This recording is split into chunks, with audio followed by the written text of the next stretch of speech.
8 minutos pasan de las 12 de la mañana y es momento de recibir ya a nuestro siguiente invitado. Es Miguel Ángel Temprano, gestor independiente. Miguel Ángel, muy buenos días. ¿Qué tal? Muy buenos días, Eva. Bueno, estamos a punto de decir adiós a este año 2022, año de normalización de política monetaria con una inflación muy poco habitual, máximos de décadas, y ya estamos mirando lo que va a pasar en 2023. Quería preguntarte precisamente cuál va a ser el punto de partida, porque en las últimas horas sí hemos escuchado hablar a Klaas Knot del Banco Central Europeo, del banco holandés, apuntando cómo nos encontramos solamente, pues eso, continuando estamos a la mitad del ciclo del aumento de tipos de interés, y en el que apuntaba como el mayor riesgo sería que el Banco Central Europeo se quedase corto. Declaraciones que llegan después de que siempre se haya acusado al BCE de que, ya se dijo a la FED, de que llegaba tarde. ¿Cuál es el escenario, mirando a la política monetaria, con el que arranca el Banco Central Europeo este año 2023? Bueno, como se encuentra a mitad del ciclo, vamos apañados, porque si tiene que volver a subir, no obvio una situación que tenemos el Euribor por encima del 3%. El Euribor no es más que un reflejo de la subida de los tipos de referencia del Banco Central. Por lo tanto, si estamos a mitad del ciclo, imaginémonos en la recesión que nos va a meter, porque la gente no va a poder pagar o hacer frente a sus hipotecas. Por lo tanto, yo no coincido con que estemos a mitad del ciclo, no coincido con que se puedan quedar cortos, porque siempre he dicho que tú utilizas la herramienta de subida de tipos de referencia porque tienes una economía hipercalentada y lo que necesitas es enfriarla. Eso ocurre en Estados Unidos, pero no ocurre en Europa. Yo no creo que veamos que el gasto esté por las nubes, y tenemos una referencia todos en nuestra mente, que es la crisis del 2008. Por lo tanto, yo creo que lo que está haciendo el Banco Central Europeo es intentar sostener de la manera menos dañina posible un dólar que paga en lo que pagamos nuestra factura energética. Entonces, yo no creo que estemos ni muchísimo menos en esa situación. Creo que el Banco Central Europeo obviamente va a tener que seguir subiendo tipos, pero de una manera muchísimo más moderada y muchísimo menos longeva en el tiempo, porque, de hecho, para empezar, la Reserva Federal no se prevé que suba más allá de 2 o 3 subidas más cortas este año de las que ha habido. Por lo tanto, no me creo que el Banco Central Europeo se vaya a ir de madre, ni muchísimo menos. Yo no coincido ni con el fondo, ni con que esto vaya a ser la forma. Estaba señalando de alguna manera cuál es ese horizonte, esa horquilla de tipos que se baraja en la Reserva Federal, en el primer banco central del mundo, el de Estados Unidos, donde ya se ha visto una cierta relajación, esa presión en la inflación, aunque sigue siendo, bueno, esa subyacente, esos servicios. También el siguiente punto, el punto que sigue siendo de máxima atención, con la mirada, por supuesto, consecuente en el mercado laboral. Mirando a la primera economía del mundo, también se va a mantener ese discurso de la Reserva Federal con todas las variables que en principio se mantienen, las mismas tensiones internacionales de la diplomacia y, bueno, esa inflación que estábamos viendo, como el gasto de los hogares se sigue sosteniendo en Estados Unidos, con lo cual no se está restringiendo esa economía como esperaba la Reserva Federal. Bueno, vamos a ver. El problema viene cuando la inflación genera lo que se llama inflación de segunda ronda. Es decir, tú puedes llevar la inflación a la subyacente de una manera natural o a través de lo que se llama inflación de segunda ronda. ¿Qué significa esto? Que cuando tú subes los precios por el motivo que sea, en este caso por un motivo energético, y los márgenes no se acortan, es decir, los empresarios no pueden traspasar estos costes al mercado, antes o después, es decir, reducen sus márgenes, antes o después esa inflación se va a traspasar a los salarios, porque los trabajadores te van a decir: oye, mira, esto ha subido un 8, tú me has subido un 2, te he perdido un poder adquisitivo brutal, tienes que subirme el salario para yo poder vivir. Y adicionalmente el empresario necesita recuperar sus márgenes previos, porque si no, la salud financiera de su empresa pues se daña. Ese traspaso, es decir, ese traspaso de esa inflación que tú has contenido lo máximo posible a los salarios y a los márgenes, es lo que se llama inflación de segunda ronda. Ahí es donde tú entras en que la inflación subyacente no eres capaz de controlarla y no la controlas subiendo los tipos de interés de referencia, porque al final lo que estás diciendo simple y llanamente es que yo tengo que subir los precios al régimen que me han subido porque no soy capaz de contenerlos y tengo que darle tanto a mis márgenes como a mis trabajadores la subida que han perdido.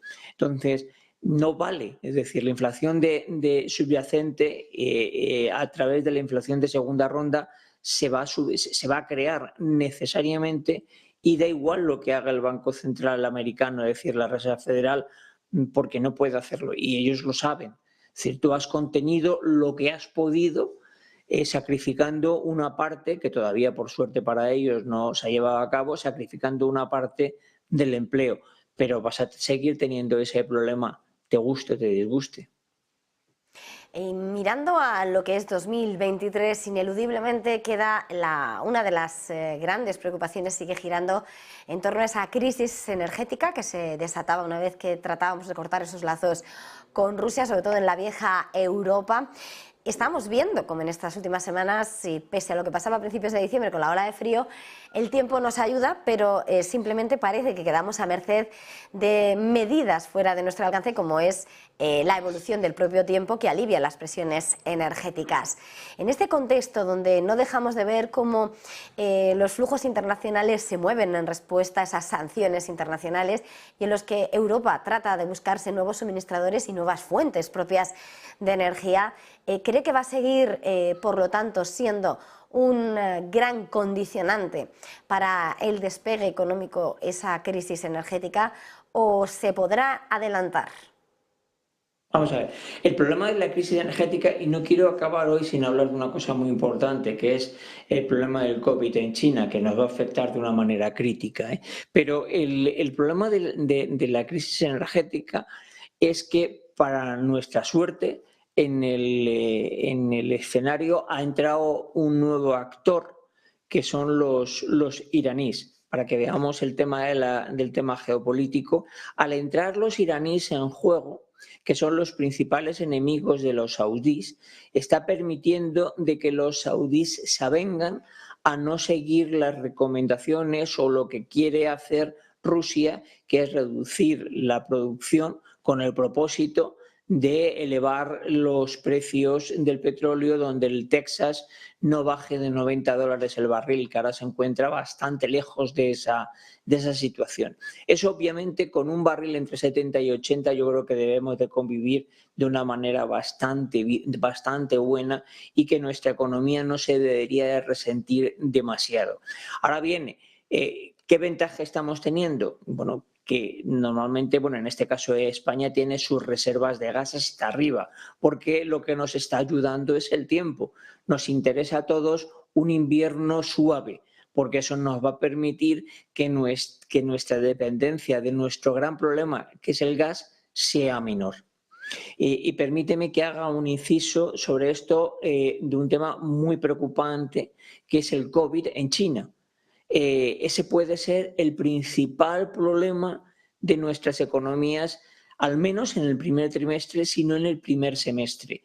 El año nuevo chino empieza dentro de nada, el 20 de enero, donde la movilidad en China a partir del 8 de enero se elimina por completo, es decir, o las restricciones a la movilidad se eliminan por completo, y la nueva variante que tienen los chinos, que escapa obviamente a la gran mayoría de las inmunizaciones que tenemos los occidentales, puede provocar una nueva oleada. No quiero decir que sean muertes como está provocando allí, pero sí va a provocar un absentismo importante, lo cual puede provocar que nuestra salida de la recesión, que tú la asimilabas antes a la energía, ya no esté por parte de la energía, sino por parte otra vez de la enfermedad. Los chinos lo están pasando muy mal, lo van a seguir pasando mal. Se habla mientras que el gobierno habla de 27.000 contagios diarios, se está hablando de que ya van por 1 millón diarios y que hacia el año nuevo, hacia nuestro año nuevo, van a llegar a 2 millones. No van a cerrar las fábricas, pero sí va a provocar obviamente absentismo laboral por enfermedad. Tienen un problema de medicamentos, es decir, todo lo malo está ocurriendo. Se les está muriendo gente a chorro y eso, antes o después, va a afectar a la producción, esa producción nos va a afectar a nosotros nos va a llegar una variante para la que el índice de vacunación es prácticamente inexistente y eso va a provocar obviamente que la salida del agujero en el que cada vez estamos más metidos va a costar más.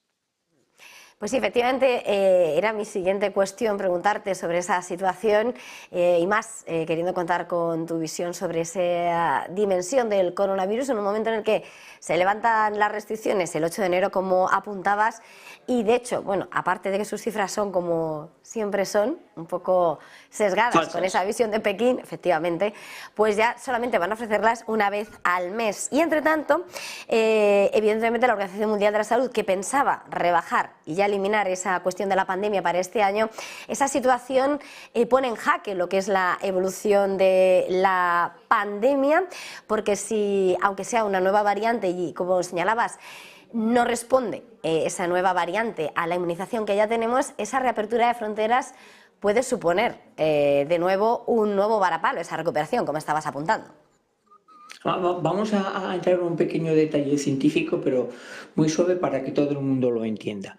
La variante predominante ahora mismo en el mundo es la variante Omicron. Prácticamente el 100% de los casos que se dan en el planeta dependen de Omicron. Ventaja de que sea la Omicron y no la Delta o la Beta o la Alfa, pues es que es mucho menos mortal, lo cual no significa que no sea también mortal para aquellos que puedan enfermar, pero es menos. Bien, pero no por eso no provoca absentismo laboral.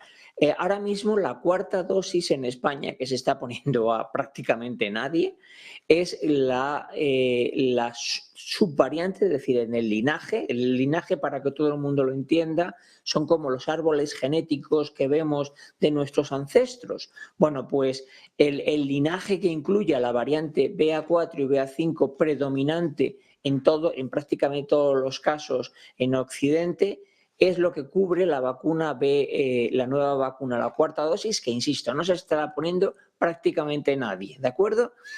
Hay una nueva subvariante dentro de ese linaje, que es la B117, que es la que está causando esta oleada, este brote tan salvaje en China. Aquellos que tengan la vacuna de la cuarta dosis estarán más protegidos, pero es que la gran mayoría de la gente se ha puesto 1 o 2 dosis en Occidente. Los chinos, sus vacunas no valen para nada, está súper demostrado, independientemente de lo que digan ellos, porque se la pusieron los chilenos y se demostró que las vacunas chinas no valen para nada. Y ellos se han empeñado en que no van a comprar vacunas a Occidente, es decir, no le van a comprar ni a Pfizer ni a Moderna. Bueno, la situación es tan grotesca como que han definido que ahora si hay un nuevo impulso para la salud. Cuando cumplen 70 años del que hizo Mao. Para que todos entendamos qué pasó, porque la historia es importante, un buen día un político, que no un sanitario, no se le ocurrió mejor idea, que fue Mao, que matar a todos los gorriones, porque causaban no sé exactamente qué en las cosechas. Bueno, los chinos se inflaron a matar gorriones, a matar pájaros al final, y eso provocó una infección masiva de bacterias, de virus, que llegaban los mosquitos y las moscas, que eran los que se comían los gorriones. Bueno, pues ahora ha pasado una cosa semejante. Políticos y no sanitarios tomaron una decisión clarísimamente errónea. Ahora se ha demostrado, yo no lo entendía. Yo no entendía por qué tomaban esa decisión, pero al final lo que se ha demostrado es que era una decisión política, no sanitaria. No abrieron paulatinamente las puertas, su economía estaba dañándose de una manera brutal. De hecho, hoy se han publicado de que la caída de beneficio de las empresas chinas va a ser descomunal y ahora abren las puertas de par en par. Y se encuentran con que el mayor fabricante de genérico del planeta no tiene ni ibuprofeno ni paracetamol, es decir, un antitérmico de lo más normal. No, y con una variante no controlada. Sus vacunas no valen para nada y tienen 8 en el mercado y no valen para absolutamente nada. Han puesto una que es inhalada. Bueno, se sabe que esa vacuna, si valiese, te saltarían las muelas, para que todo el mundo lo entienda. No vale para nada. Ellos mismos dicen que el impacto no supera el 50%, a lo mejor no superan ni el 5%. Es decir, una población mayor, desasistida y sin sistema sanitario. Vamos a ver cómo eso nos afecta a nosotros 3 años después de lo que ya vimos, 4, perdón, 3 años después de lo que vimos en el 2020. Pues nos va a afectar económicamente, seguro. Vamos a ver si también nos afecta sanitariamente. Pues lo veremos, lo comentaremos y ojalá que sea mucho más contenido de lo que ya vivimos en el pasado y tal y como apunta que es ese virus. Miguel Ángel Temprano, gestor independiente, ha sido un verdadero placer, como siempre, este tiempo de análisis. Ha sido un placer, feliz jornada, feliz negocio, si no hablamos, feliz año nuevo.